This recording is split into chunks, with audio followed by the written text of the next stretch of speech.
নমস্কাৰ বন্ধুসকল, আজি পোৱালি দিয়া 4-5 দিনমান হৈছে আৰু এবাৰ প্ৰথমবাৰ দিছে পোৱালি 9টা পোৱালি দিছে। খুব ভাল লাগি আছে, কিন্তু মনে ভয়ো লাগি আছিলে, যিহেতু এইকেইদিন প্ৰচণ্ড গৰম পৰিছে আৰু সেই গৰমত গঁৰালত কাম কৰাটো খুবেই কষ্ট। গতিকে যিকোনো হওক কৰিবতো লাগিবই আৰু এতিয়াতো আমাৰ এই আলফা গামা এবিচিটিটো কাম নিদিব। এতিয়া নিজে মালিক আৰু নিজে কৰ্মচাৰী হ'ব লাগিব, নহয় জানো বন্ধুসকল? কিন্তু আপোনালোকে পোৱালি জন্ম হোৱাৰ লগে লগে কেতিয়াও মাকৰ লগত এৰি নিদিব। 2-3 দিন আপোনালোকে নিজে অলপ ৰক্ষা হয়, মাজে মাজে ৰাখি আপোনালোকে সাৱধানে খুৱাই থাকিব লাগিব।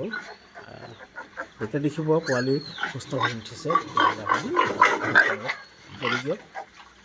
আৰু নেক্সট ভিডিঅ' আপোনালোকে পাব পেলু দৰৱ কেনেকৈ দিব লাগে, পোৱালিবিলাকৰ আইৰণ বেজি কেনেকৈ দিব লাগিব। মোৰ আগৰ ভিডিঅ'বিলাক আপোনালোকে চাইছে আৰু বহুতে কমেণ্ট কৰিছে, খুবেই ভাল লাগিছে আৰু তেনেকৈ মৰম চেনেহ দি যাব।